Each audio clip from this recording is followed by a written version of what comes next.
Daniel capítulo 9. Y seguimos con las 70 semanas de Daniel. Bendito sea el nombre del Señor. Amén.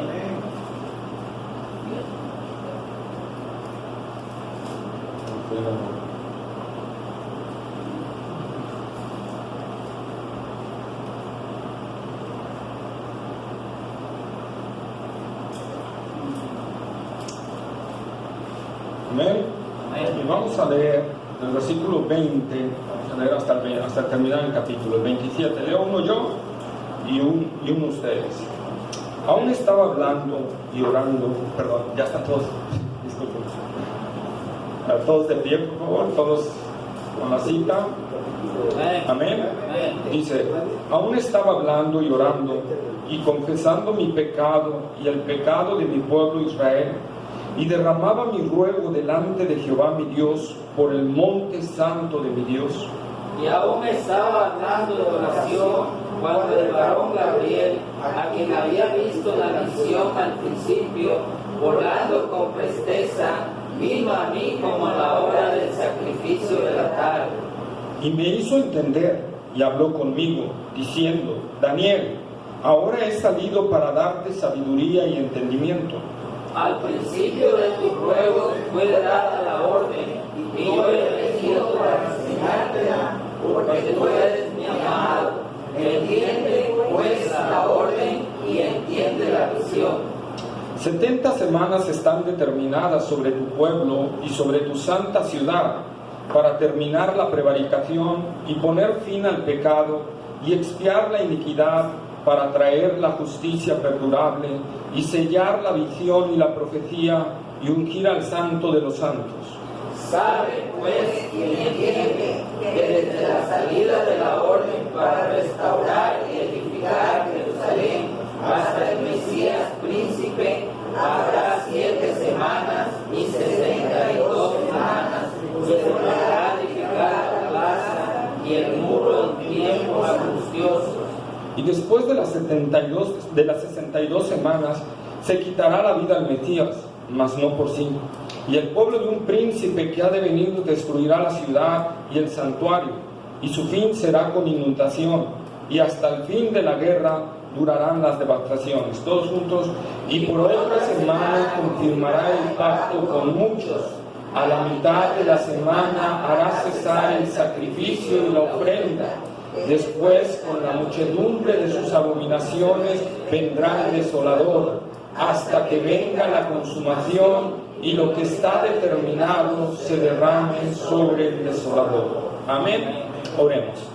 Bendito Dios y Padre Celestial, Señor, gracias te damos, bendito Padre, porque tú eres bueno, Señor, y para siempre es tu misericordia, Padre. Señor, te rogamos, amado Padre, que ahora al hablar tu palabra, Señor, sea tu Espíritu Santo, Señor, trayendo a nuestros corazones esa palabra viva, Señor. Esa palabra, Señor, que penetra hasta el fondo de nuestro ser, Señor, y produce transformaciones que glorifican el nombre de Cristo. Padre, permite que tu palabra, Señor, sea esa agua que nos siga limpiando, Señor, y a la vez ese alimento que nos siga ayudando a crecer en la gracia y en el conocimiento de Cristo Jesús. Padre, gracias una vez más por permitirnos hoy reunirnos, Señor, por permitirnos entonar estos hermosos cantos, Señor, y ahora, Señor, por venir a escuchar tu palabra. Háblanos, Señor. Queremos oír tu palabra, queremos ser alimentados por ti, Señor. Y Padre, te rogamos que uses la vida de este siervo, Señor, para la gloria de tu nombre, y que me permitas trazarla de tal manera que sea de bendición y entendible para tus hijos, Señor. En el nombre de Cristo Jesús te lo pedimos. Amén. Amén. Amén. Pueden sentarse, hermanos. Los niños pueden pasar a su clase. Amén. Gracias por recordarme, siempre me tienen que recordar eso. No sé. Amén. Voy a pedirle un favor a una hermana por allí, si me puede pasar un cafecito, si me puede pasar. Por favor, porque se me reseca la garganta y luego. Amén. Entonces, hoy vamos a ver la última semana, la semana 70 de Daniel. Amén. Ya vimos las 69 semanas, lo que sucedió, ¿verdad? Que al final de las 69 semanas, ¿Dónde se cumplieron las 69 semanas? Y dijimos que eran dos posibles lugares. Una, en la entrada triunfal de Cristo a Jerusalén, o, ¿verdad?, cuando los judíos negaron a Cristo ante Poncio Pilato. Amén. Amén. Y ¿qué estaba fuera de las 69 semanas? Por la muerte del Mesías, ¿verdad? Estaba fuera. Después de esas 69 semanas se dará muerte al Mesías, ¿verdad? Pero la muerte del Mesías no estaba contemplada dentro de las 70 semanas. Amén. De la última semana. Entonces, esta semana, como dijimos, hay un paréntesis entre las 69 y las 70. Amén. Y ese paréntesis es la aparición de la iglesia. Amén. Aunque algunos, ¿verdad?, teólogos comentan que la iglesia viene desde el Antiguo Testamento, no es así. No es así. La palabra iglesia sí, pero la iglesia como tal no. Porque argumentan, ¿verdad?, que en Deuteronomio, cuando te hablan de la congregación, que se reunió la congregación, ¿verdad?, la palabra que utilizaron para cuando tradujeron del hebreo al griego, la Septuaginta, los judíos, ¿verdad?, utilizaron la palabra eclesia. ¿Sí? Entonces muchos dicen desde ahí viene la iglesia, pero no, la iglesia no viene desde ahí. ¿Por qué? Nosotros tenemos que recordar las palabras del apóstol Pedro. ¿Se acuerdan cuando Jesús les dijo: ¿y ustedes quién dicen que soy? ¿Qué dice la gente que yo soy? Y unos dijeron el profeta, otros Elías, ¿verdad? Y Jesús les dice: ¿y ustedes quién dicen que soy yo? ¿Y qué respondió Pedro? Tú eres el Cristo, el Hijo del Dios viviente. Amén, ¿verdad? Tú eres el Cristo, el Hijo del Dios viviente. ¿Y qué? Gracias, muchas gracias.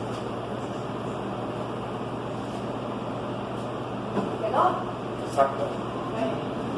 ¿Y qué dijo? ¿Qué le respondió Jesús a Pedro? ¿Verdad?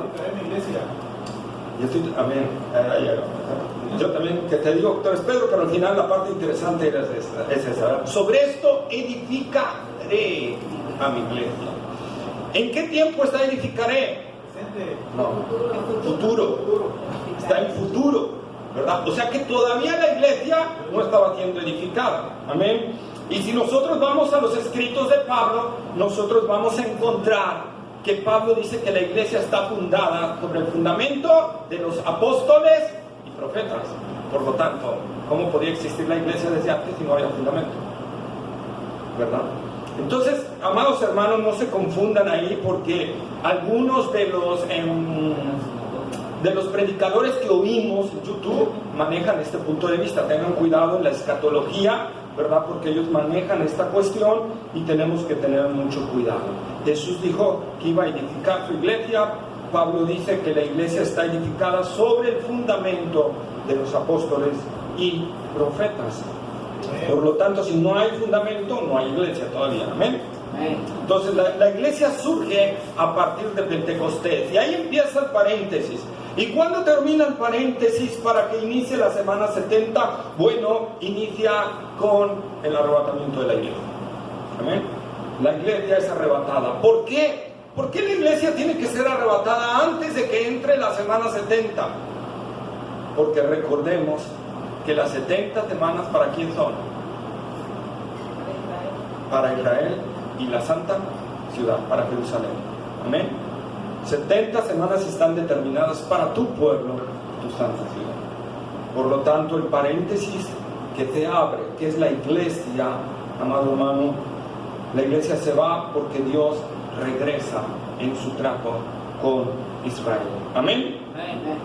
Y entonces, como dice el apóstol Pablo en Tesalonicenses, ¿verdad? Estoy apurando un poquito porque quiero tener tiempo, porque vamos a tener una pequeña punta al final. Amén.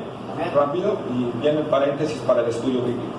Entonces, en Pablo en Tesalonicenses dice que el Señor no vendrá sin que antes venga la apostasía y que y se manifieste el anticristo, el hijo de pecado, ¿verdad? El hijo de perdición.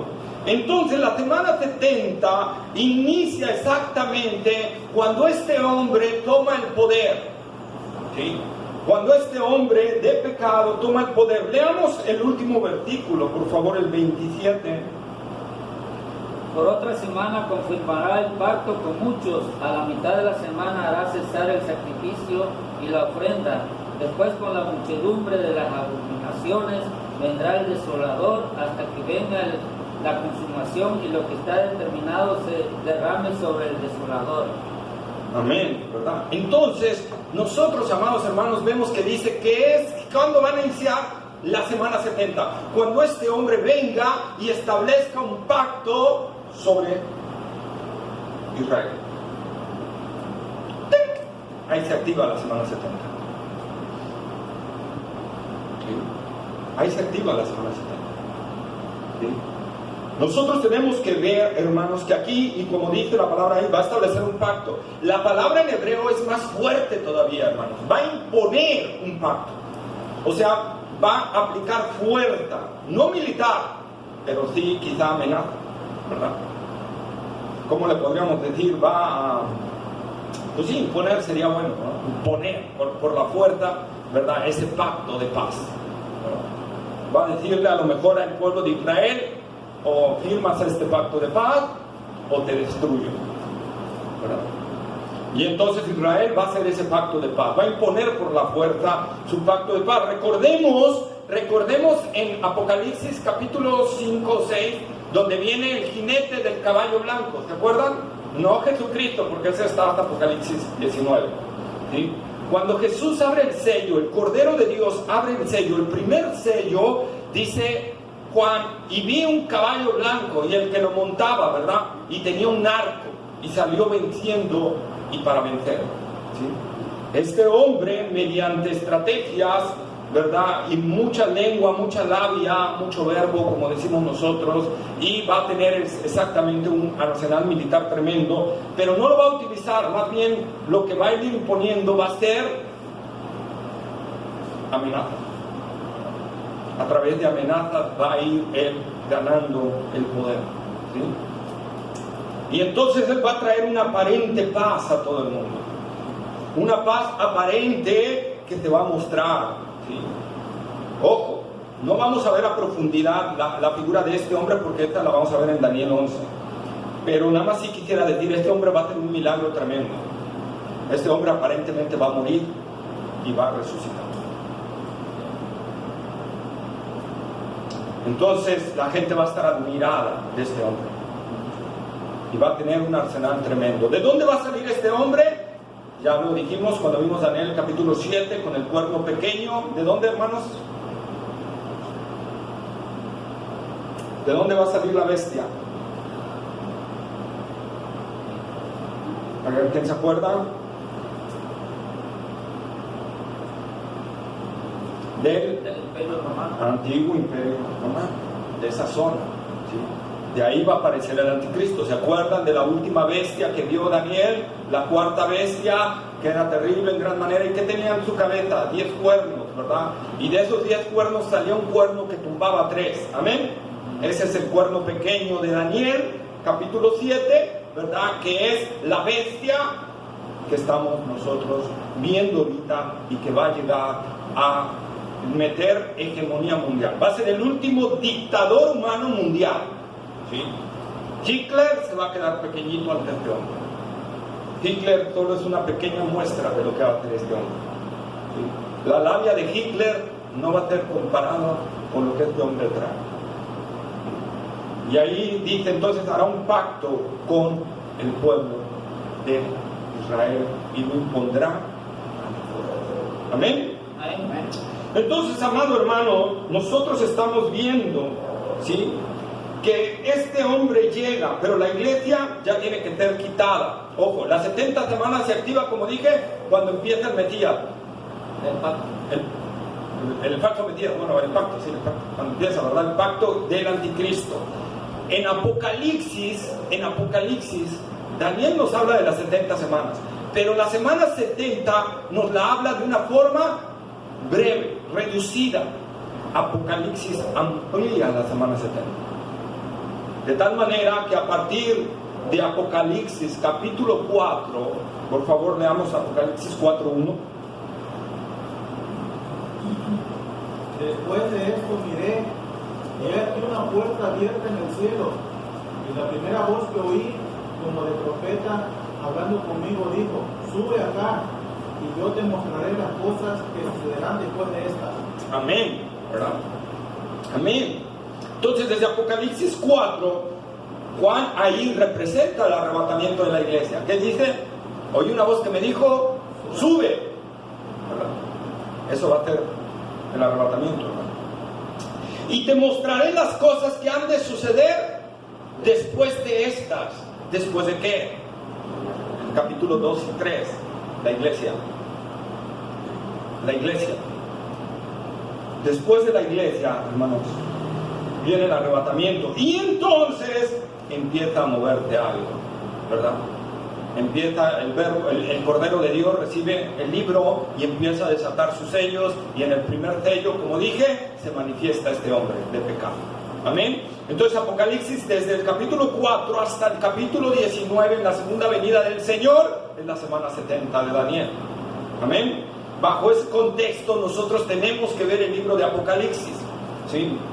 Y aquí quisiera entonces, hermanos, tocar brevemente, ¿verdad?, también lo que algunos dicen con respecto a esta semana 70. Ojo, algunos comentan, ¿verdad?, que la semana 70 se cumplió en Masada, cuando el Imperio Romano, ¿verdad?, atacó a Israel y los destruyó, ¿verdad?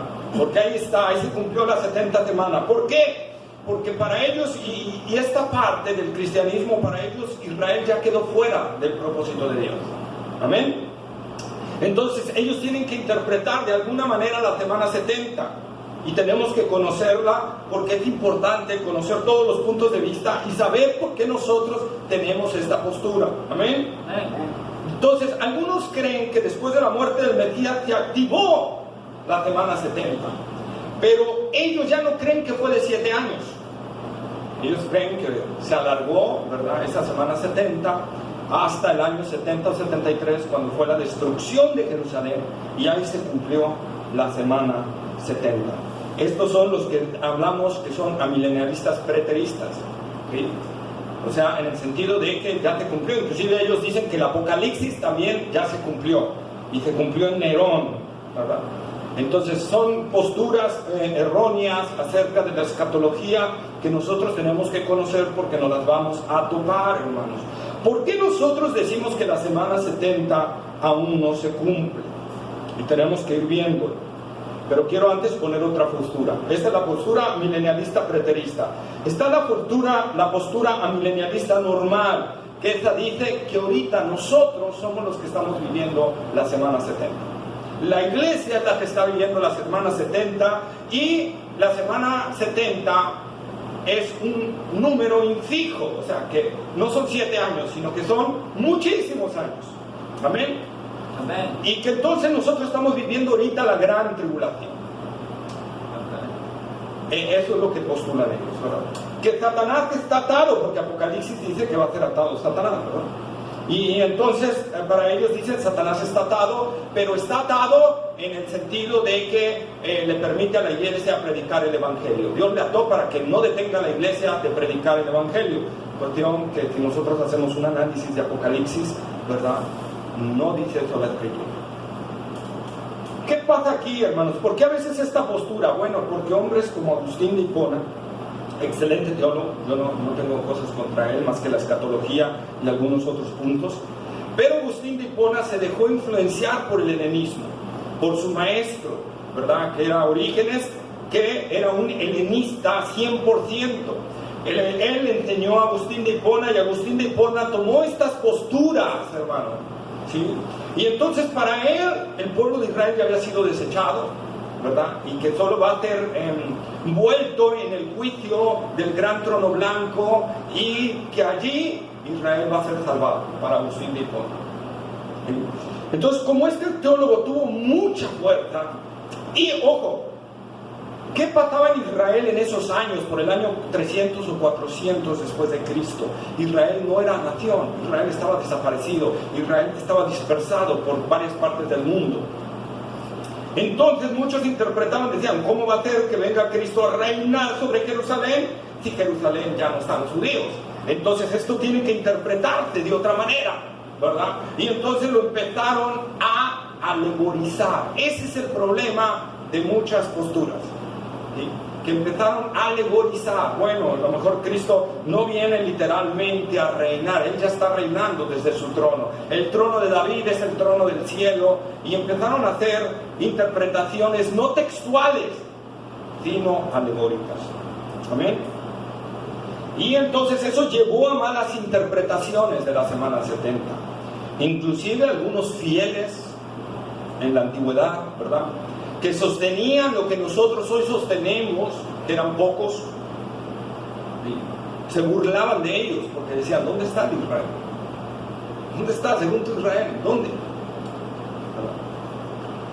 Pero ¿qué pasó? En 1948, Israel vuelve a ser nación. Vuelven a darle su territorio, vuelven a darle su tierra. Y eso hizo la aparición, hermanos, con fuerza, de la postura escatológica que tenemos, la pretribulacionista. ¿Y por qué les digo esto? Porque tienen que conocerlo. Entonces los amilenialistas dicen, no, tu interpretación es errónea. Porque, a ver, tanto tiempo de maestros en la iglesia, ¿verdad?, y Dios no les reveló lo que ahorita ustedes están viendo. Dios siempre había revelado en su palabra eso. Muchas veces les pasó lo que les pasó a quienes, a los fariseos, que no quisieron ver lo que decía la palabra de Dios. Amén. Amén. Entonces está esa postura milenial. El amilenialismo cree que no hay milenio tampoco, ¿verdad? Por lo tanto, Cristo no viene a reinar. Cristo ya está reinando para ellos, ¿sí? Entonces tenemos que tener cuidado en esa postura, porque, repito, muchos de los que oímos tienen esa postura escatológica, ¿sí?, y la defienden a capa y espada.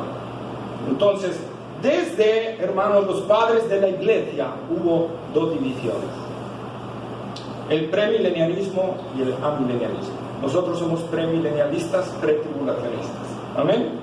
¿Por qué? El premilenialismo, ¿qué dice? Que sí hay un milenio y que sí la iglesia va a ser arrebatada por el Señor. El amilenialismo dice no hay gran tribulación, o la tribulación es la que vivimos, y no hay milenio, Cristo nada más viene por segunda vez y se acaba el mundo, ¿verdad? Y viene el juicio del gran trono blanco para ellos, ¿sí? Entonces, amados hermanos, conociendo estas posturas, vamos a ver nosotros por qué tenemos esta postura de la semana 70. Amén. Amén. Dice la palabra del Señor, y volvemos al punto. ¿Qué dice que va a ser este príncipe al inicio de la semana? Va a confirmar el pacto, va a imponer el pacto. Amén. Va a ser un pacto con la nación de Israel, va a confirmar ese pacto. Bueno, ¿dónde? Si la semana 70 se cumplió en el año 70 después de Cristo, ¿dónde se aplicó ese pacto? No hay un pacto que se pueda aplicar a ese tiempo. Por lo tanto, no puedes hacer la interpretación. ¿Y qué hacen ellos para decir no si es la interpretación? Porque dicen, es el pacto de gracia. Dios, Cristo estableció el pacto de gracia y es la confirmación del pacto de gracia. Pero no es así. Porque, ojo, y vamos a ver por qué no es así.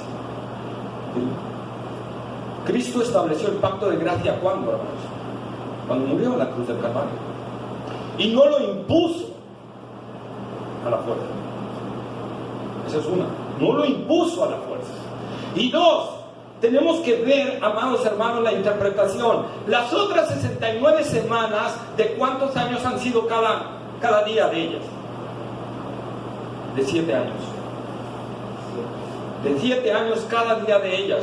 En un total de 483 años. ¿Amén? Entonces, ¿por qué razón cambiaríamos la semana 70 para hacer un número indefinido de años? No tiene razón de ser en el contexto. Y ya vimos la semana pasada que en el contexto, ¿verdad, amados hermanos? Tanto Daniel está hablando en años por los 70 años de Jeremías, ¿verdad? Cuando hablamos también de en el capítulo 10, versículo 1 y 2, que Daniel habla de semana pero en días, ¿verdad? Aplicando inmediatamente el contexto para separar las 70 semanas de las semanas que él ayunó, ¿sí? Y dijimos que si hubieran aplicado si no le hubiera puesto días, pues Daniel se hubiera muerto de hambre, ¿verdad? Hermanos, el contexto de la Escritura nos dice que la semana 70 es de años también.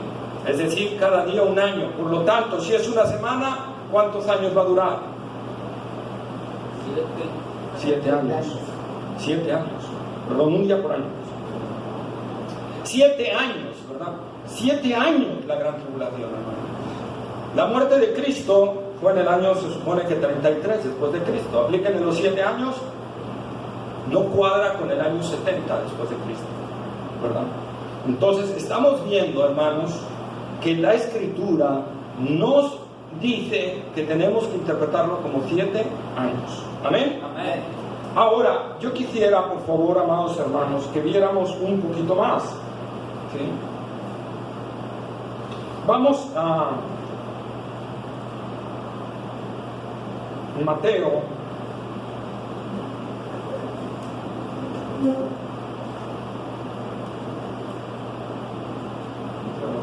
A Daniel, perdón, capítulo 7, versículo 8, 24 y 25.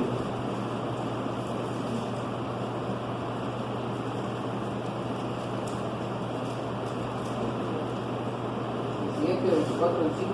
7, versículo 8, 24 y 25.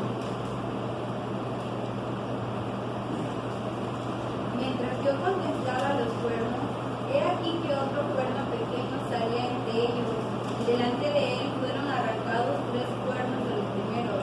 Y he aquí que este cuerno tenía ojos como de hombre y una boca que hablaba grandes cosas. Y los 10 cuernos significaban que de aquel reino se levantarán 10 reyes, y tras ellos se levantará otro, el cual será diferente de los primeros, y a 3 reyes derribará. Y hablará palabras contra el Altísimo, y a los santos del Altísimo quebrantará, y pensará en cambiar los tiempos y la ley, y serán entregados en su mano hasta tiempo, y tiempos y medio tiempo. Ahí está, ¿verdad? La Escritura dice, amados, tiempo, tiempos y medio tiempo. ¿Sí? Tiempo singular, tiempos plural y medio tiempo. ¿Amén? Amén. Si nosotros lo interpretamos a raíz de la palabra de Dios, juntándolo con Apocalipsis, nosotros vamos a hablar que tiempo corresponde a un año. Tiempos, 2 años.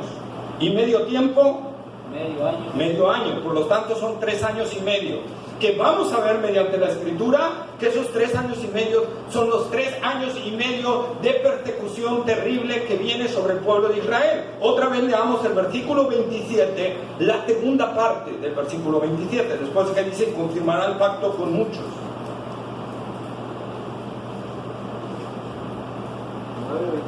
9:27.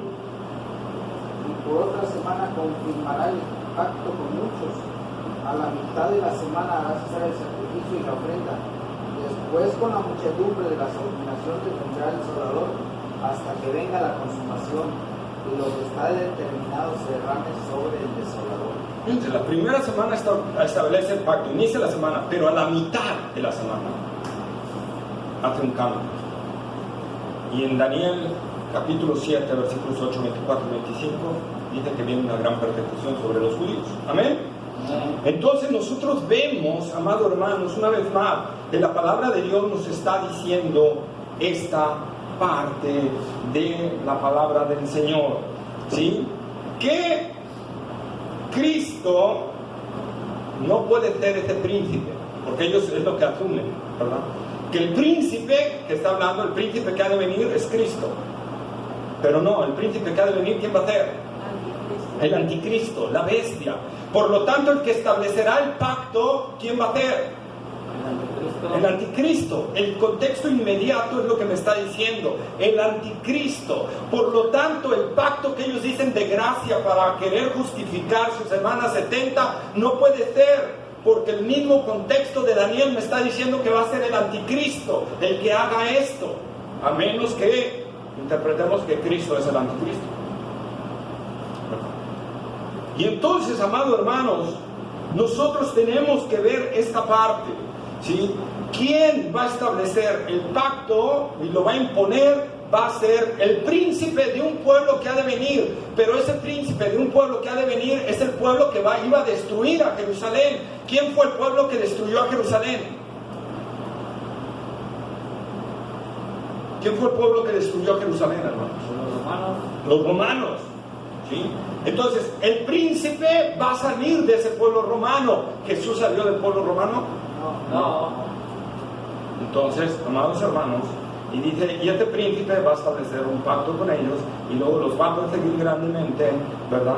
Entonces, nosotros estamos viendo, amados hermanos, que la palabra de Dios nos está diciendo que vendrá un hombre tremendo, ¿verdad? Y que será un tiempo muy terrible para Jacob, muy fuerte para el pueblo de Israel, ¿verdad?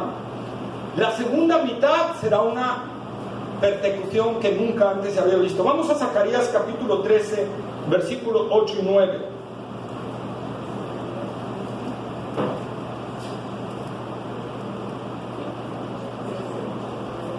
Zacarías capítulo 13, versículos 8 y 9. Y acontecerá en toda la tierra, dice Jehová, que las 2/3 partes serán cortadas en ella, y se perderá más la 3/4 parte quedará en ellas. Y meteré en el fuego a la 3/4 parte, y los fundiré como se funde la plata, y los probaré como se prueba el oro. Él invocará mi nombre, y yo lo oiré, y diré, pueblo mío, y él dirá, Jehová es mi Dios.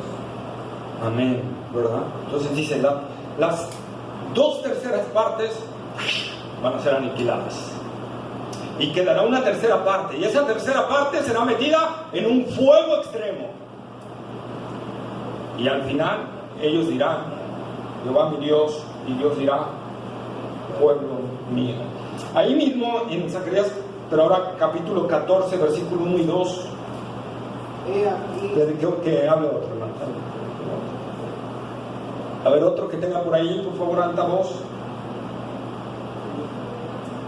He aquí el día de Jehová viene, y en medio de ti serán repartidos tus escombros, porque yo reuniré a todas las naciones para combatir contra Jerusalén, y la ciudad será tomada y serán saqueadas las casas, y violadas las mujeres, y la mitad de la ciudad irá en cautiverio, mas el resto del pueblo no será cortado de la ciudad. Amén. Entonces nosotros vemos, hermanos, que va a ser algo tremendo sobre el pueblo de Israel, ¿verdad? Será una persecución y una angustia tan terrible. Vamos a Jeremías capítulo 30, versículos 4 al 7, por favor. Que no haya leído y lo encuentre rápido, por favor. Jeremías capítulo 30, versículos 4 al 7. Estas pues son las palabras que habló Jehová acerca de Israel y de Judá, porque así ha dicho Jehová, hemos oído voz de temblor, de espanto y no de paz, y quiero ahora mirar si el varón de algo, porque he visto que todo hombre tenía las manos sobre su lomo, como mujer que está de parto, y ha vuelto pálidos los rostros. Ah, cuando grande es aquel día, tanto que no hay otro semejante a él. Tiempo de angustia para Jacob, pero de ella será librado. Amén. Entonces vean lo terrible que va a ser eso. Profetizado por Jeremías, por Zacarías, ¿verdad? Hermanos, va a ser un tiempo terrible. En Mateo, ahora sí, Mateo capítulo 24, versículo 21.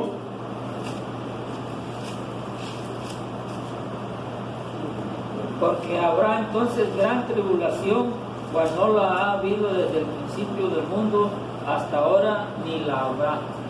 Ahí está, ¿verdad? Entonces habrá gran tribulación, cual no la ha habido nunca. Mateo 24, hermanos, Mateo 24. ¿Se acuerdan lo que dijeron los discípulos? ¿Cuándo serán estas cosas? Y el Señor les empieza a dar una serie de detalles, ¿verdad? No vamos a leer todo el capítulo 24 por el tiempo, pero le da una serie de profecías. ¿Por qué tocó aquí Mateo 24? Porque Mateo 24, otra vez, interpretado por los que dicen que estamos equivocados, ellos dicen que eso se cumplió en el año 70 después de Cristo con la invasión de Roma a Israel. Pero ojo con las palabras del Señor Jesús. Dice que será una gran tribulación, cual no la ha habido Jamás. nunca, ¿verdad? Desde el principio hasta el final. de la raza humana. Y me puse a investigar, hermanos, cuántos judíos murieron en la invasión de Roma o en la guerra de Roma con los judíos, que duró, algunos dicen que 4, otros dicen que 6 años, ¿verdad? Los historiadores, murieron 1.100.000 judíos. 1.100.000 judíos en esa guerra de Roma. Y de ahí fueron dispersados. Pero de ahí vino un suceso que superó eso. Y eso fueron las cruzadas. Las cruzadas, ¿verdad? Que para liberar la Tierra Santa de las cuestiones musulmanas por la Iglesia Católica, ¿verdad? La Iglesia Católica exacerbó los ánimos de los soldados. Y entonces todo aquel que fuera infiel a la Iglesia Católica tenía que morir. Y por lo tanto había un desprecio hacia los judíos. Y entonces cuando iban pasando por algún lugar, las cruzadas donde hubiera judíos, los mataban. Los mataban a tal grado que los judíos tuvieron que huir a Rusia y a Polonia. Por eso van a haber muchas cuestiones judías en Rusia y en Polonia, a pesar del comunismo y todo eso. Ellos tuvieron que huir hacia allá a causa de las cruzadas. Murieron mucho más. Traté de buscar el número, pero no lo encontré con exactitud. Lo sí es cierto es que murieron más. Amén. Después de ahí vinieron más, la Primera Guerra Mundial, y otra vez contra los judíos también fue algo especial. Y ha ido aumentando el número de judíos muertos. El clímax que hemos encontrado es en la Segunda Guerra Mundial con Adolfo Hitler, en el Holocausto judío, donde murieron más de 6 millones de judíos. Entonces, si yo digo que en el año 70 se cumplió lo que Jesús dijo de Mateo 24, entonces Jesús mintió. Y Jesús no es ningún mentiroso. Porque 1.100.000 no son comparables con más de 6 millones. ¿Verdad? Con más de 6 millones, hermanos. Por eso les repito, tenemos que examinar a profundidad la palabra para que no caigamos en errores. ¿Amén? Entonces vemos que el Señor dice, cual no la ha habido, ni la habrá. Desde el inicio. ¿Amén? Ni la habrá. Entonces quiere decir, hermanos, que hay algo todavía peor para el pueblo judío, peor de lo que vivió con Adolfo Hitler, peor aún. Y eso está esperando en la semana 70. A la mitad de esa semana vendrá una persecución terrible sobre el pueblo de Israel. Amén. Entonces, amados hermanos, nosotros entonces tenemos que ver que la palabra de Dios nos está diciendo realmente que la semana 70 aún está por cumplirse. Que aún, hermanos amados, no hay nada, ¿verdad?, visto todavía. ¿Sí? Después de la Segunda Guerra Mundial, en el año 1948, Israel volvió a ser nación. Pero ojo, volvamos al capítulo 9 de Daniel, versículo 26, a Daniel capítulo 9, versículo 26.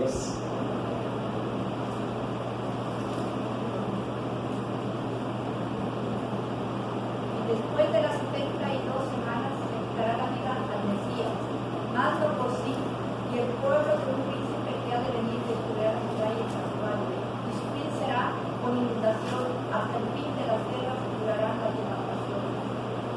Hasta el fin de la tierra durarán las devastaciones, ¿verdad? Quiere decir, hermanos amados, esto, que antes de que inicie la semana 70, Israel va a estar con detalles, tras detalles, tras detalles, tras detalles. Y lo estamos viendo, lo de Masada, las cruzadas, la Primera Guerra Mundial, el comunismo, la Segunda Guerra Mundial.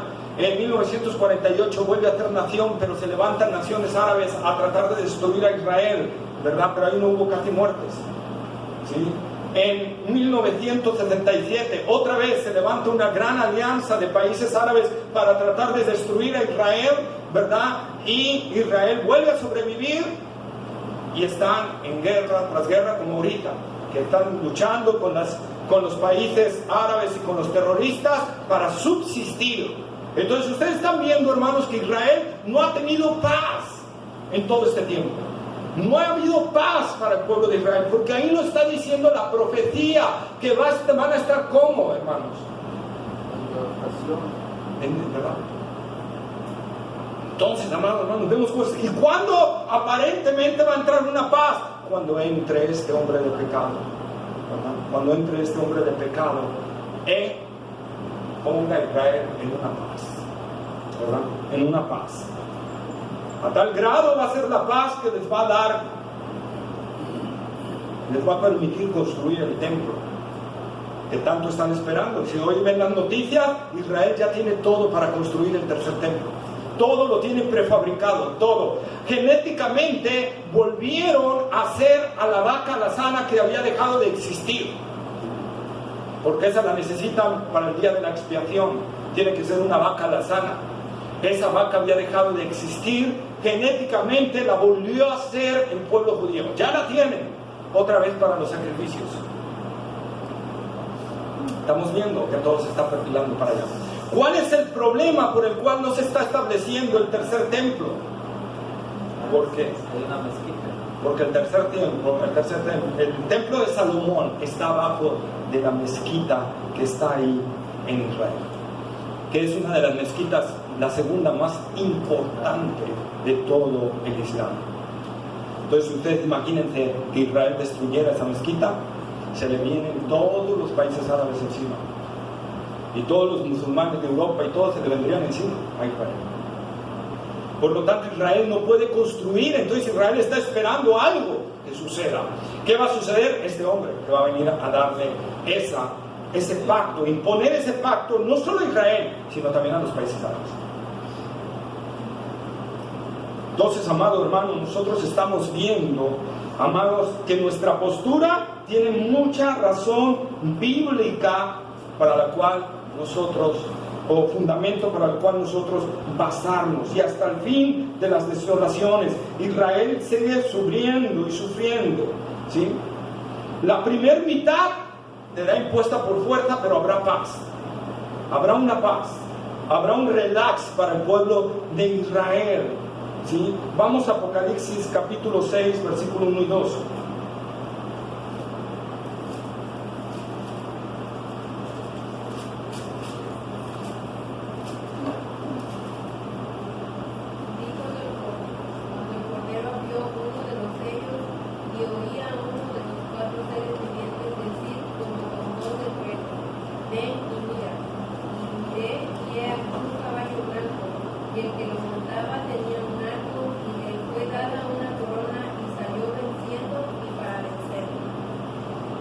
Ahí está, ¿verdad? Ahí está el anticristo que aparece en la escena. Es el primer caballo que aparece en la escena.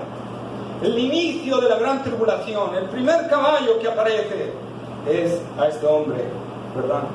Trayendo una paz aparente, pero trae un arco, cuidado. Primera de Tesalonicenses capítulo 5, versículo 3.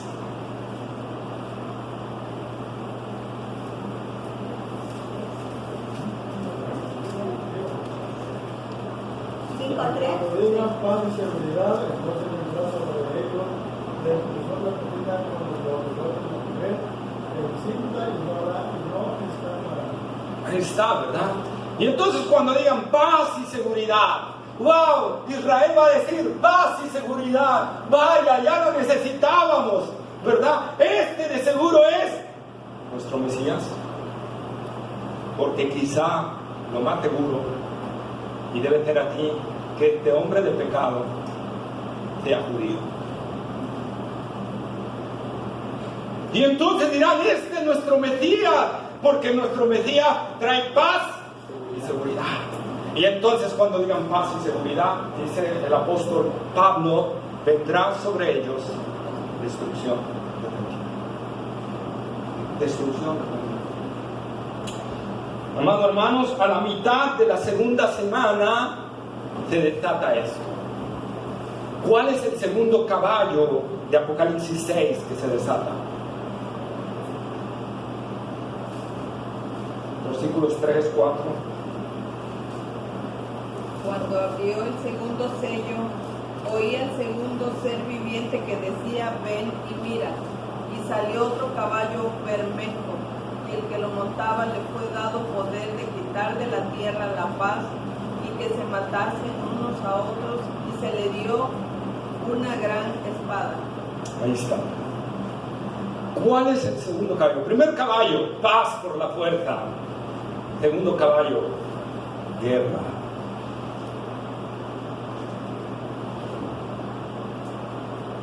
Por eso Jesús en Mateo 24 dice, cuando oigas de guerras y rumores de guerras, no está hablando de este tiempo, está hablando de la gran tribulación. Está hablando de la gran tribulación. Por eso les digo, las señales, hermanos, que habla la Escritura es para la segunda venida de Cristo. Para el arrebatamiento no hay señal. El arrebatamiento puede ocurrir en cualquier momento. Todas las señales que hay en la palabra de Dios son para su segunda venida. ¿Sí? Por eso Jesús dice, oiréis de guerras y rumores de guerras, que dice Apocalipsis 6, que va a ser sacado un caballo bermejo. ¿Qué es el bermejo? Rojo encendido. Sangre. Un derramamiento de sangre increíble sobre el pueblo de Israel, y no solo sobre él, sobre naciones también, porque la bestia va a hacer guerra con Rusia, va a hacer guerra con países árabes y los va a aniquilar, los va a destruir. Aún con todo el potencial que tiene hoy Rusia de armamento, que en Estados Unidos se le atreve a enfrentarse hoy en día, la bestia le ganará la batalla y lo derrotará. ¿Sí? Entonces, ese es el caballo que sale. Tercer caballo que sale, hermanos.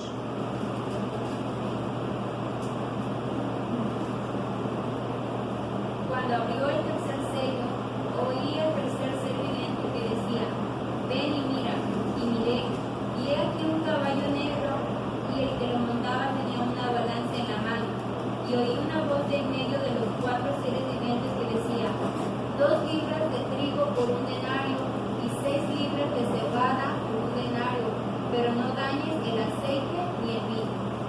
Okay. Las guerras producirán un gran escasez de alimentos. Un denario era el salario mínimo, si lo traducimos a nuestro andar de hoy en día. Era la jornada de un día. Y lo que marca ahí, ¿verdad? Que un denario, ¿por qué? 6 libras de cebada. Por 2 libras de cebada. Eso no alcanzaba más que para hacer 1 o 2 panecillos. El salario de un día para comer máximo 2 panes. Y te acabó. Será un gran hambre que se desate. Por eso la palabra de Dios dice, será un tiempo, la segunda mitad, será un tiempo de gran tribulación. De gran tribulación. Porque no solo será un tiempo angustioso para Jacob, principalmente para ellos, pero también será para todas las naciones. Amén. Cuarto caballo que se desata. Cuando abrió el cuarto sello, oí la voz del cuarto ser viviente que decía, ve y mira, miré aquí un caballo amarillo, y el que lo montaba tenía por nombre muerte, y el Hades que le seguía. Fue dada potestad sobre la cuarta parte de la tierra para matar con espada, con hombre, con mortandad y con las piedras de la tierra. Ahí está, ¿verdad? Ahí está, hermanos. ¿Qué estamos viendo hoy en día con el cambio climático y todo? Estamos viendo que las bestias empiezan a entrar a las ciudades. Y en ese tiempo será tanta la devastación y tanto por las guerras, bombas atómicas, bombas químicas, bombas todo, que habrá una devastación sobre el alimento y entonces habrá mucha mortandad. Amén. Amén. Nosotros Tenemos que ver eso para entender, hermanos, lo que nos está diciendo la palabra de Dios. Ahora, ¿qué inicia la segunda mitad de la gran tribulación? Que podríamos decirle a esa segunda mitad la gran tribulación, si queríamos llamarla así, ¿verdad? O si queremos llamarla solamente la gran tribulación. ¿Amén? ¿Qué hace que se inicie la segunda mitad? Pues obviamente son 7 años corridos, ¿verdad? Y obviamente es a los 3 años y medio. Pero ¿cuál es el evento, hermanos, que hace que se sepa que es la mitad de la gran tribulación? Por favor, vamos a 2 de Tesalonicenses capítulo 2, versículo 4. Sino que según fuimos aprobados por Dios para que nos confiase el Evangelio, así hablamos, no como para agradar a los hombres, sino al Señor. No es eso. El cual se opone y se levanta contra todo lo que se llama Dios o es objeto de culto, tanto que se sienta en el templo de Dios como Dios, haciéndose pasar por Dios. Ese es el inicio de la serie. ¿Por qué? Recordemos lo que les dije. Trajo paz y seguridad. ¿Qué dice el pueblo de Israel? Es nuestro Mesías. Y empiezan a seguirlo como el Mesías. Pero ¿cuándo cambia todo esto? Cuando este hombre entra en el templo de Dios y dice: yo soy Dios. ¿Por qué el pueblo de Israel ahí se da cuenta que no es el Mesías?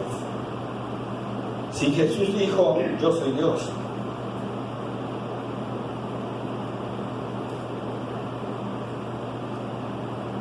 Porque este hombre, en primer lugar, no va a decir: yo soy Jehová. No va a decir: yo soy el Dios. Sino va a decir: yo, fulano de tal, soy su nuevo Dios. Eso es lo que va a hacer este. Este no va a decir: yo soy Jehová, yo soy Yahvé, yo soy el Mesías esperado. No, él va a decir: yo soy su Dios. Adoren. En segundo lugar, va a cometer una abominación, porque por eso dice la palabra de Dios ahí, ¿verdad? Va a sacrificar muy probablemente un cerdo en el altar, igual que Antíoco Epífanes. Un cerdo en el altar de Dios. Y eso va a hacer donde el pueblo de Israel diga: este no es nuestro Mesías. Nos equivocamos, ¿verdad? Tercer cosa que va a hacer este hombre. Vamos a Apocalipsis capítulo 13, versículo 15.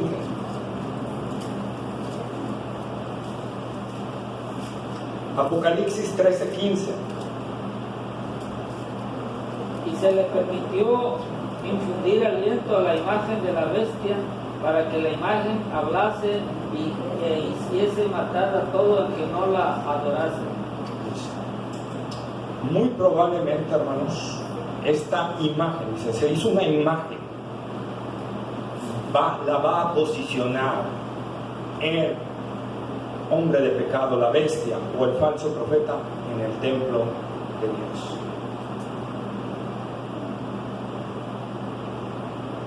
Tres señales con las cuales Israel va a decir: este no es nuestro Mesías. Nos equivocamos.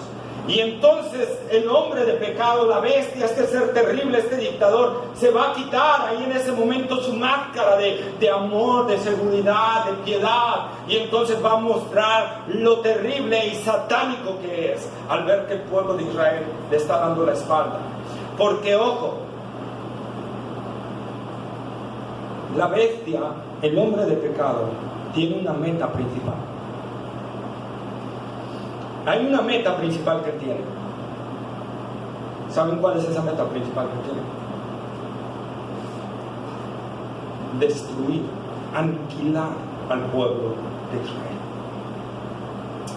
¿Por qué digo esto, hermanos? Porque esta ha sido siempre lo que Satanás ha intentado. Ha tratado de destruir al pueblo de Israel desde Génesis hasta Apocalipsis. ¿Por qué? Porque si no hay pueblo de Israel, ¿sobre quién va a venir a reinar Cristo? Sobre nadie. Se romperían las promesas de Dios. Y Satanás es lo que está intentando hacer. Por lo tanto, cuando le da todo el dominio, toda su autoridad, todo su poder a la bestia, y le tiene un fin y una encomienda: tienes que aniquilar al pueblo de Israel. ¿Verdad? Y entonces, cuando este ser ve que el pueblo de Israel no lo adora a él, buscando la tentación, ¿se acuerdan cuando Satanás le pidió a Jesús que lo adorara? Era una forma de hacer que el reino no se cumpliera. Cuando no se cumple eso, entonces entra su faceta principal, que es aniquilar al pueblo de Israel, y es cuando empieza la gran tribulación para Jacob, cual nunca la ha habido y cual nunca la habrá. Van a andar corriendo. Es cuando Jesús dijo: cuando vean la abominación desoladora, en Mateo 24, el que esté en la azotea no baje, huya. El que salga y se acuerde que dejó algo, no regrese, escape por su vida. Hay de aquellos que escapen en invierno, si es en invierno su vida. Hay de las mujeres encinta, porque no podrán correr mucho. Porque ese hombre inmediatamente, al ver que fue rechazado como Mesías, enviará un ataque sobre los judíos, ¿verdad? Para empezar a destruir. ¿Y qué leímos? Que van a ser muertas las 2/3 partes, ¿verdad? Y la otra tercera parte va a ser metida en dura aflicción, ¿verdad? Amado hermano, nosotros vemos entonces cómo la palabra de Dios se está cumpliendo, ¿sí? Cómo se va a cumplir y cómo se está cumpliendo en nosotros. Amén. Amén. Entonces, al final, ¿qué sucede, hermanos? Esa tercera parte, por lo que dicen unas profecías, se esconderá en Edom, en las montañas rocosas, ¿verdad? Y entonces todos los ejércitos van a rodear a Israel. El gran ejército que trae la bestia va a rodear a Israel. Y entonces dice la profecía: cuando Israel esté rodeada de ejércitos, ¿verdad? Y ya no tengan a dónde huir. En ese momento, con gran llanto, con gran lloro, levantarán sus ojos a Dios y gimirán terriblemente ante Él. Y entonces dice la palabra del Señor que los cielos serán abiertos y nuestro Señor Jesucristo aparece como primera escena, montado en un caballo blanco, con una espada, ¿verdad?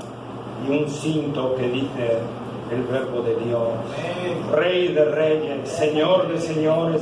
Y se sigue abriendo el telón, y se sigue abriendo el telón, y empiezan a aparecer millares y millares de ángeles, y empieza a aparecer una multitud enorme, y empieza a cabalgar este caballo y todas sus legiones contra esos ejércitos, ¿verdad? Y va a suceder algo. El Señor va a decirle a los ángeles: ustedes no entren aquí, esta es mi batalla. Gloria al Señor.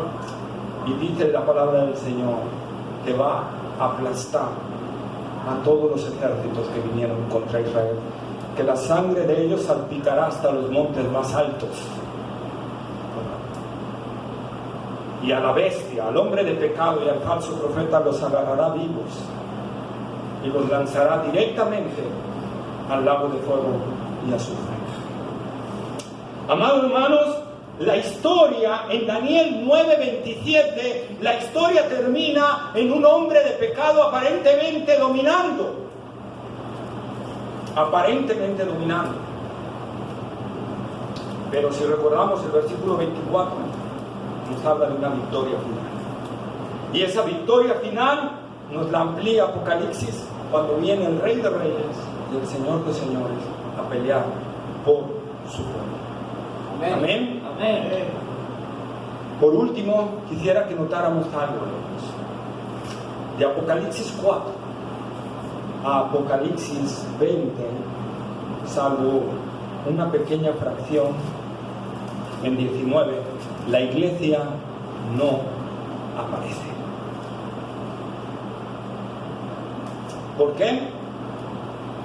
Porque es el tiempo para Israel.